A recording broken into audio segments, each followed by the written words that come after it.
Góðan daginn og velkomin í podcastið Hugmyndir hjá Sjálfstæðisflokknum. Hér erum við að fjalla viðfangsefni samtímans, pólitískar hugmyndir og hvernig þær byggja á gildum flokksins. Í dag, nýsköpun í heilbrigðiskerfinu. Hvernig samstarf hins opinbera við sjálfstætt starfandi fyrirtæki og félagasamtök gerir heilbrigðiskerfið öflugra. Við munum ekki geta staðið undir þessum stóru, mikilvægu og dýru kerfum án þess að stórauka nýsköpun inn í þau. Það sem Þórdís er að tala hér líklega mikilvægasta verkefni samtímans, sem næstum því enginn er að tala um. Framundan eru þessar miklu breytingar. Það alltaf verið að tala þessa öldrun þjóðarinnar. En ef við gerum okkur grein fyrir hvað hún hefur í för með sér, hún mun þrýsta á að framlög til heilbrigðiskerfisins munu hækka enn frekar, fjölgun, aldrara muni auka álaga á sjúkrahús og svona öldrunar stofnanir og samhliða þessari fjölgun, þá mun væntanlega líka lækka hlutfall vinnandi einstaklinga. Og þar með fækkar skattgreiðendum sem standa undir þessu kerfi. Þannig að okkur er svolítið mikilvægt að fólk geri sér grein fyrir þessum vanda, því þetta er vandi. Ef að heilbrigðiskerfið heldur áfram að þróast í þá átt sem það er að þróast núna, þá mun þjónustunni hraka. Þetta var hún Agla Eir Vilhjálmsdóttir hjá Viðskiptaráði að kjarna ansi vel vandamálið sem við stöndum frammi fyrir. Heilbrigðiskerfið mun verða dýrara og dýrara eftir því sem þjóðin eldist. Og ef við hugsum ekki kerfið upp á nýtt, mun það hafa alvarleg áhrif á lífsgæði okkar þegar framtíðar stundir. Hann Sigurður Garðarsson er hjá Sjómannadagsráði og DAS sem rekur öldrunarheimili og þjónustuíbúðir fyrir eldra fólk. Öldruðum fjölgar svo hratt og eftirspurnin er mun meiri heldur en framboðið. Bara svona sem dæmi það, þá eru aldurshópnum 80 ára eldri mun tvöfaldast á næstu 20 árum. Og við finnum ekki eitthvað ný úrræði eða betur úrræði eða aðra leiðir til þess að mæta þessari aukningu, þá mun þetta vera töluverð mikið byrði á ríkið. Sigurður er í framlínunni að takast á við þetta verkefni og þar blasir við að það er nauðsynlegt að hugsa hlutina á nýjan hátt. Bara 60% af öllum þeim sem að veita þessa þjónustu eru svona félagasamtök eða einkaaðilar sem að geta mætt sama viðfangsefni með öðrum mætti. Dæmi það er með leiguíbúðunum er búið að búa til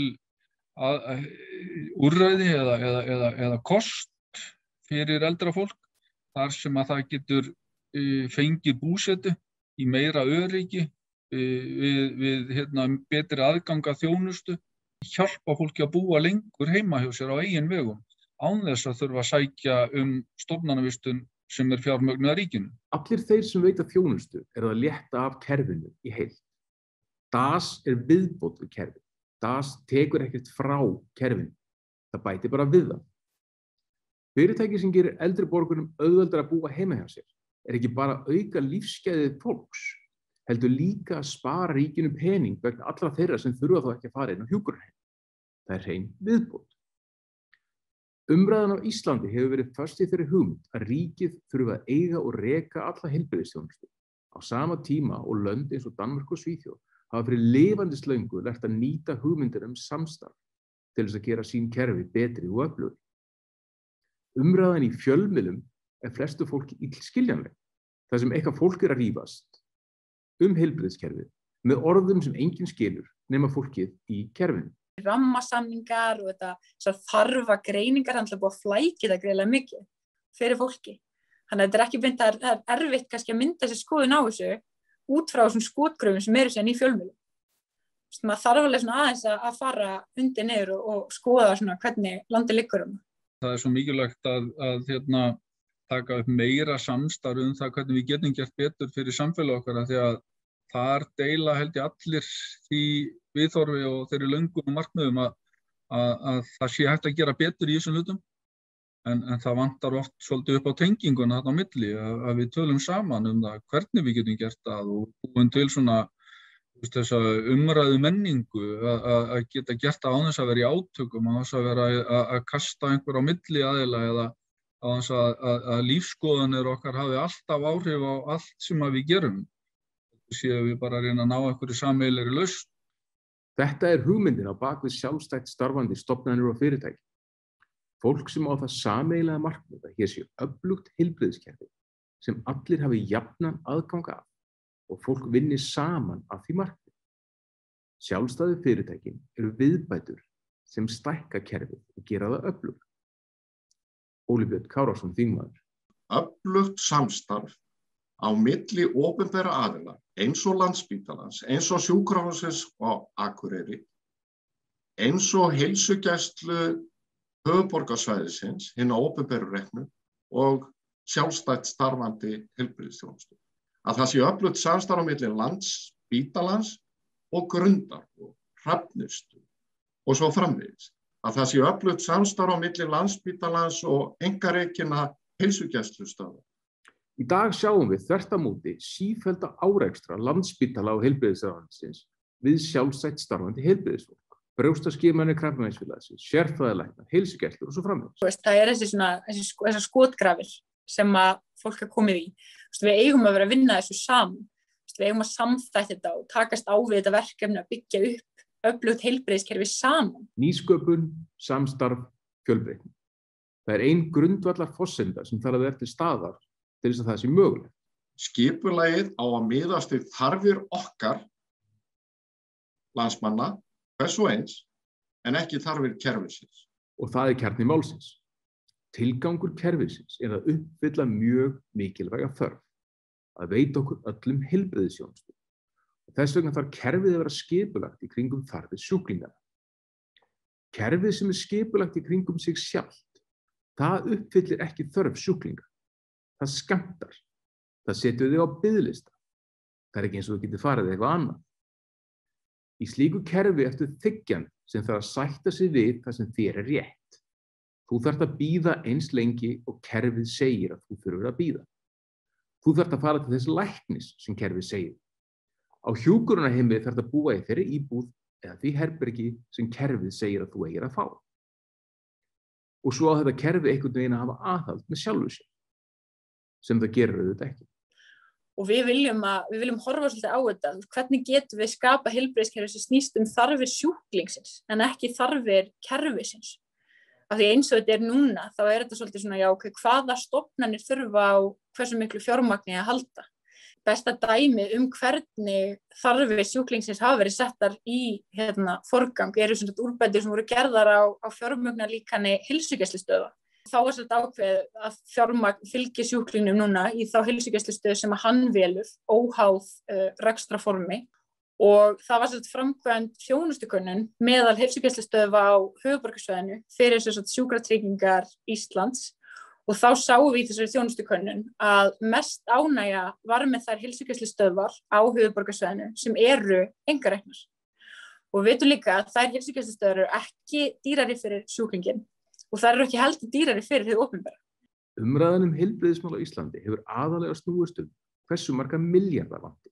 Þessi stofnun þurfi svona marga milljarða, þessi stofnun þurfi svona marga milljarða. Þarfir og óskir sjúklinga eru hvergi til umræðu. Að við ætlum að reka hér öflugt heilbrigðiskerfi, en við ætlum líka að gera það með eins hagkvæmum hætti og hægt er.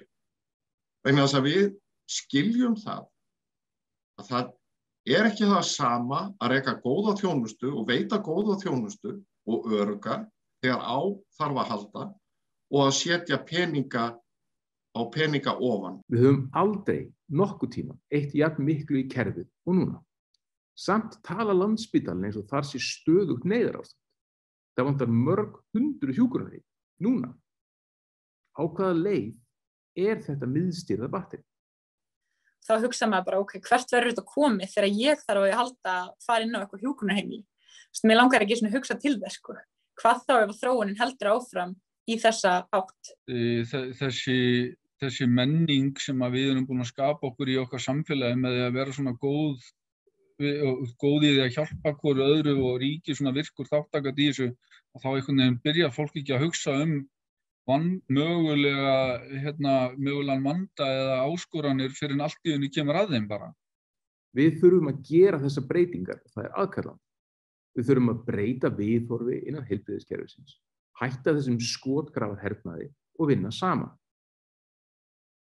Að lokum þetta. Það var eitt sem hann Sigurður sagði sem mér fannst ramma inn viðfangsefnið á vandamálið, en leið líka lausnina og réttu nálgunin. Lífið allavega hjá okkur öllum. Við þurfum að muna að við erum öll framtíðar viðskiptavinir spítala, hjúkrunarheimila og sérfræðilækna ef við erum það ekki nú þegar. Öll þurfum við einhvern tímann á þjónustu heilbrigðiskerfisins að halda. En við viljum kannski líka hafa eitthvað það að segja til hverja við leitum. Við þurfum að skilja að það eru líka tilfinningar í málinu og við þurfum að gefa fólki frelsi til þess að þegar að þetta er einhver viðkvæmustu mál, sem að við glímum við, það er til dæmis að þurfa að leita sér aðstoðar heilbrigðiskerfisins við alvarlegu veikindum og svo framvegis. Að við höfum þá eitthvað það að segja hver veitir þessa þjónustu, hvaða lækna við leitum til eða hjúkrunarfræðings við leitum til og svo framvegis. En sé ekki bundin að því að heilbrigðisráðherra eða forstjóri sjúkratrygginga eða einhver embættismaður ákveður það fyrir okkur að þú skalt hitta þennan lækni á þessum tíma. Já, þeir eru búin að vera að vísa í biðröð í 5-6 mánuði eða jafnvel 18 mánuði. Þannig að ég geti nú kannski farið til þess lækni sem að ég þekki og treysti. Við erum ólík, við erum mislánsöm, við höfum ólíkar þarfir. Manneskjuleg þjónusta tekur tillit til þess. Slík þjónusta hugsar þarfir sjúklingsins, ekki hvað henta kerfinu.